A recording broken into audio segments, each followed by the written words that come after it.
สบายดีทุกคนยินดีต้อนรับทุกคนเข้าสู่ช่องน้องอูร้องสารน้องอูได้รับของฝากจากอเมริกาทุกคนรู้ไหมอันนี้เป็นของฝากจากอันนี้โบแมนแบบเพิ่นฝากมาแต่อเมริกาเป็นอันนี้ให้เลยโบแมนเลยก็คือแบบว่าเพิ่นโบได้ฝากมาแต่อเมริกาแบบว่าฝากขนส่งมาสิเพิ่นโบได้ฝากสินะพอดีมีพี่น้องเนาะพี่น้องหรือว่าอันเดิมของป้าแต้วนี่แหละป้าแต้วเพิ่นเคยมาหาน้องอูนะทุกคนเพราะอยู่อเมริกานะเพิ่นเคยมาหาน้องอูเมื่อปีกายนี่ตอนเอาตัวได้2 เดือนปลายเพิ่นมานะแล้วเพิ่นมาแล้ววันนี้ล่ะเพิ่นจะทักหมวกมาให้ออโต้แล้วก็ทักตัวเสือตัวเนื้อให้อันไทเกอร์ให้อันเดือหั่นน่ะแล้ววันนี้เราพอดีมีพี่น้องเพิ่นมาแล้วพี่น้องเพิ่นแล้วเอาแพ็คใส่กระเป๋ามานำสินะคะเอามาแล้วฝากมาให้อู๋ไงทุกคนนะนี่ค่าฝากมาที่สวรรค์นะเคีย10,000 กีบเนาะนี่เนาะเดี๋ยวน้องอู๋สิแกะก่อนเบิ่งก่อนเพราะว่ามีของไทเกอร์เด้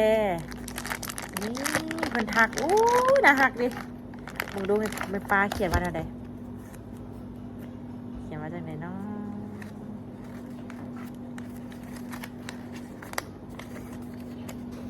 เอ้ามันคือติด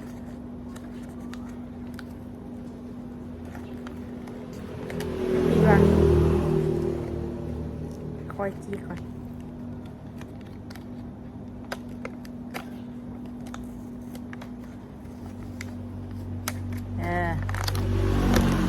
ในป้าเขียนว่าสบายดีอูคำโต้ยออโต้และทุกคนป้ามีโอกาสฝากน้ำหลานซ้ายสามารถฝากได้แต่เล็กน้อยมีแต่ของเด็กน้อยแต่ผู้ใหญ่ก็ได้ขันอยากได้เสือให้ไทเกอร์ให้แด้อันอื่นผู้ใหญ่ห้อยกระเป๋าก็ได้เอาอันใดอันหนึ่งให้ออโต้แด้เทื่อหน้าคันมีผู้ฝาก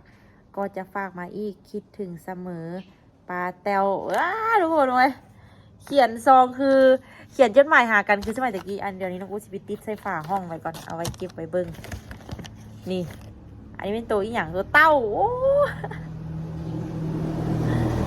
น้องอูก็จะไปติดใส่กระเป๋าน้องอูก่อนใส่ตัวเสือตัวไหนของไทเกอร์นี่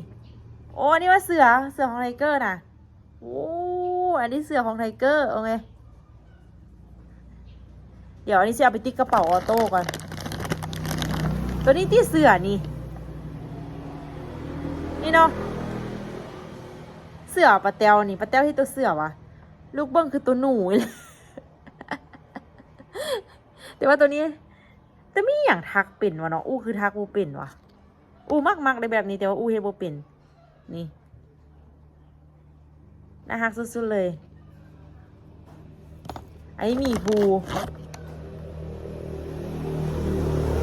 ไหมน่าฮักขนาดอันนี้ลาบูบูตี้ตัวนี้ลาบูบูยังอู้มากนะอู้จะเอาลาบูบูนี่จะเอามีพูให้ออโต้ตัวนี้จะให้ออโต้มีพูนี่ส่วนไทเกอร์เสือ2 อันนี้จะให้ไทเกอร์นี่น้องอู้จะเอาลาบูบูนี่ถักเก่งอิหลี่เฮ็ดลาบูบูกับปิ่นมึงไหมพวกนี้งามขนาดทุกคนเดี๋ยวเอาไปให้ไทเกอร์กับวันนั้นเดี๋ยวไทเกอร์มาก่อนไปเบิ่งปฏิกิริยาของไทเกอร์ว่าสิดีใจบ่เอาไปติดกระเป๋าเนาะกระเป๋าน้องอู้ใส่วะกระเป๋าน้องอู้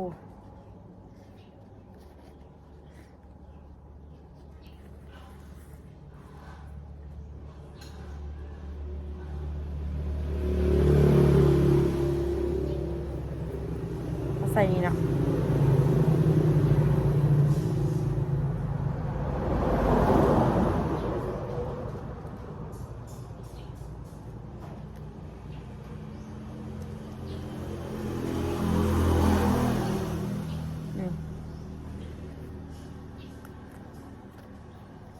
เห็นหรอคือกันเลย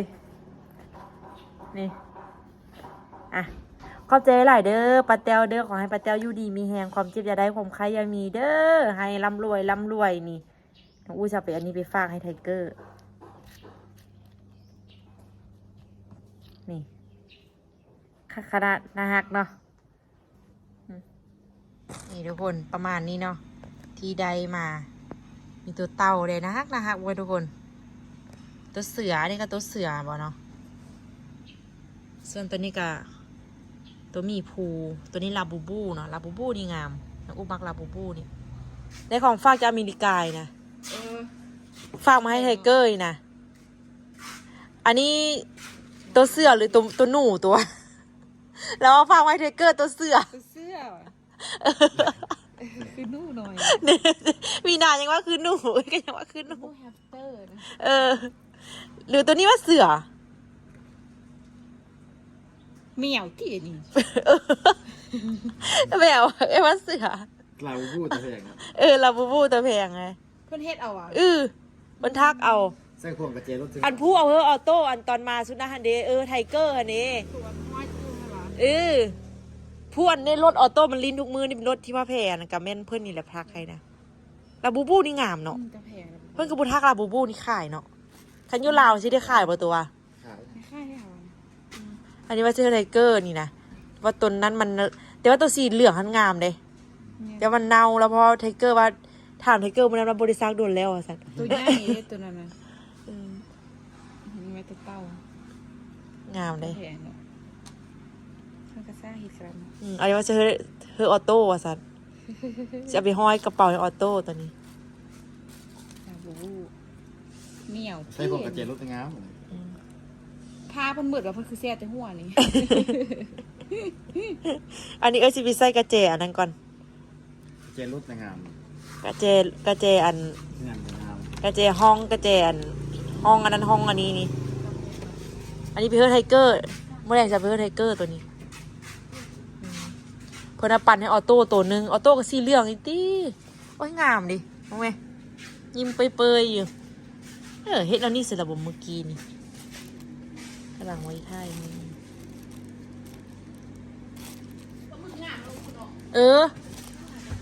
มีหน้าตัวซื้ออันตลาดเขาเด้อวะโอ้โหไทเกอร์เฮ้ยอะไรโอเค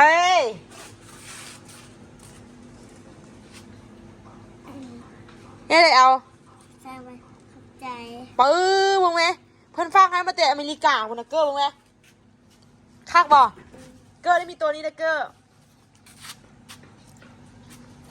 ไทเกอร์ดูเนื้อไทเกอร์อันนี้ได้ดูไทเกอร์นะแต่ตัวนี้เป็นไทเกอร์สีส้มตัวนี้เด็กตัวนี้เป็นแมวเพื่อนฟังเขาแต่อเมริกาคนนะตัวนี้ลาบูอันนี้ของไทเกอร์วันนี้อันนี้ของออโต้เพื่อนเอาซื้อไทเกอร์เธอเลยอันนี้มีภูซื้อของรู้ไหมไทเกอร์สีนี้เป็นสีส้มเอาไปติดกระเป๋าอีกเด้อคักบ่โยกิมู่วะพูดเด้อซื้อว่าอะไรเด้อมู่โยกิพูดอะไรผู้หญิงหรือผู้ชายมู่น่ะพูดเด้อมู่ไปซีให้เบิ่งดูมู่ไหมพูดเด้อ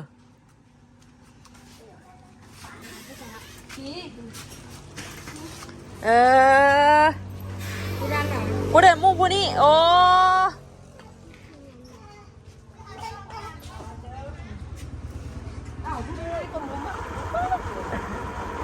ทุกคนมาแวะสอบพุดดิ้ง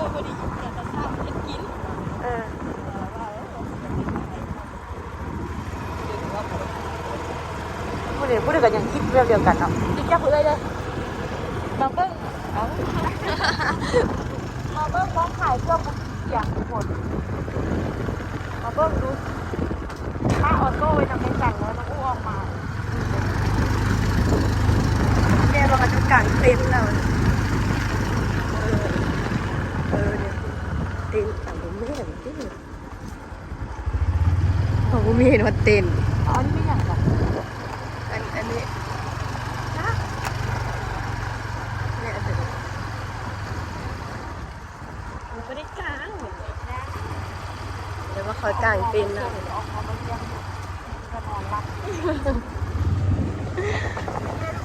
เลี้ยงงัวอันนี้บดส่วนงัวอันนี้บอนอัน อันนี้มันเดินกินเจียงมันว่าหยุดนานๆอยู่เด้อ แถวที่เนาะแถวที่นิวพาร์คนี่ดีกว่า แม่นข้างนี่ อ้าวรูปอันนี้มันไม่ได้ถ่ายตามถ่ายเป็น นี่ถ่ายเดี๋ยวนี้โดนเขาเดี๋ยวไม่ถ่ายดีกว่าเดี๋ยวนี้ มันเป็นเนาะมาหน่อยตอนดอกมีซื้อคัน เป็นอย่างนี้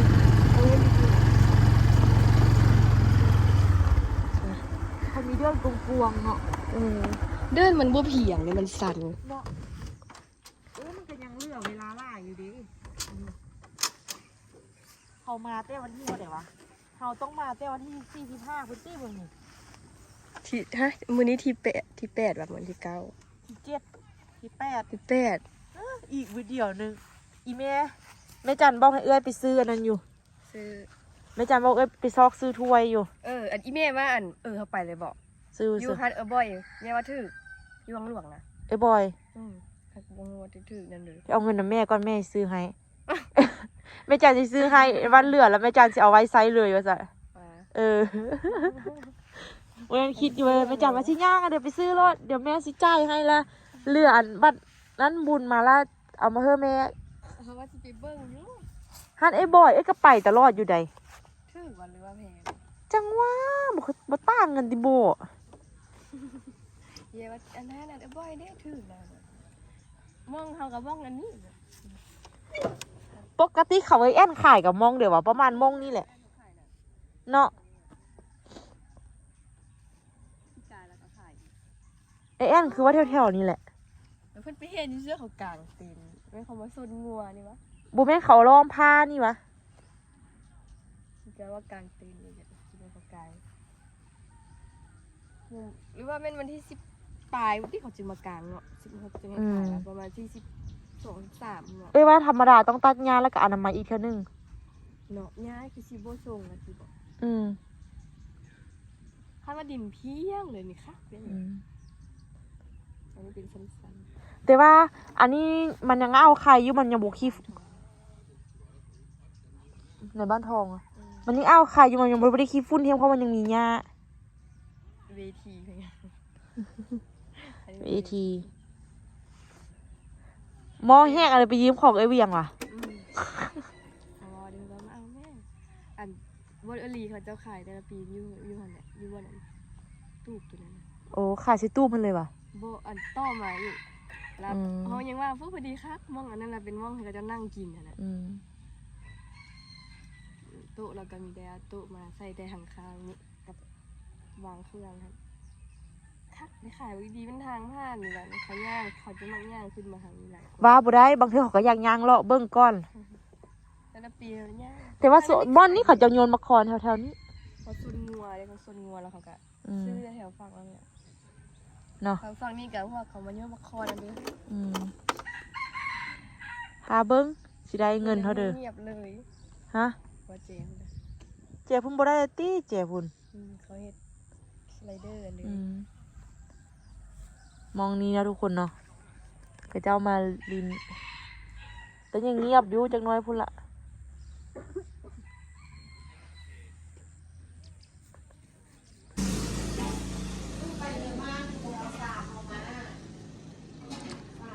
เข้าปิดเหือนมืดนะแม่บ่เข้าเหือนเข้าบ่ได้เพราะว่าทุกคนมองออโต้นอนก็ใส่เกิบได้ปลดบ่ได้เลยเกิบนี่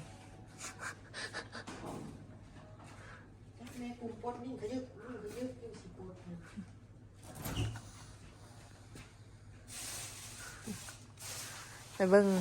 เครื่องที่น้องอู้เอามาขายทุกคนไกลซิหมดแล้วทุกคนสิได้พักขึ้นมาก่อนอันนี้ยังอยู่ตัวมึกยังอยู่มึกแต่ว่าอันนี้ไกลซิหมดละนี่ประมาณนี้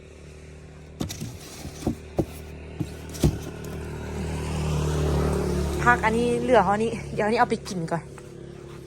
เดี๋ยวจะเอาตัวนั้นขึ้นมาก่อนนี่อีแม่ยังบริหารเกี่ยวห้อมเลยนะยังบ่มีท่งเนาะแม่แม่เข้าค่ายอันนั้นน่ะเข้าค่ายพักโบพักอันพักกาดพัก กาดดอกอ่ะอยู่อันแถวน้องเขี้ยวหลายติ๊กว่ะเขาเอาส่งมาตลาดโอซี่เมียว่าเอาไปซื้อมาขายหนาฮานบ่ จะซื้อบ่ซื้อร้าย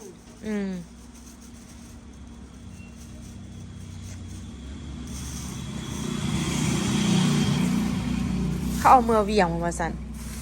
ให้ทุกคนพักอยู่ส่วนน้องอู้ก็เริ่มใหญ่ได้จะไปเบิ่งก่อน เกือบออโต้ไม่จันซักให้เลย2 คู่นี่ถือจนเปื้อนอืม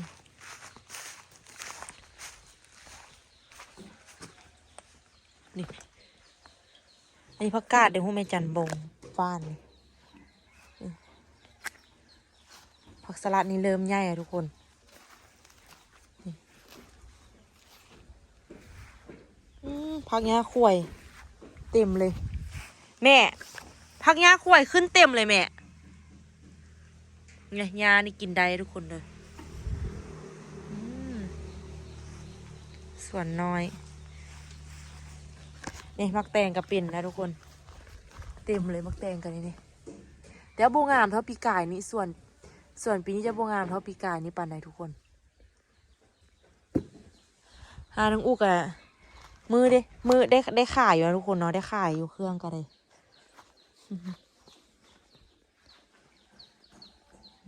มักแตงพักอันนี้พักอันเนี้ยก็เขาเอิ้นพักพักปังอะกำลังขึ้นเต็ม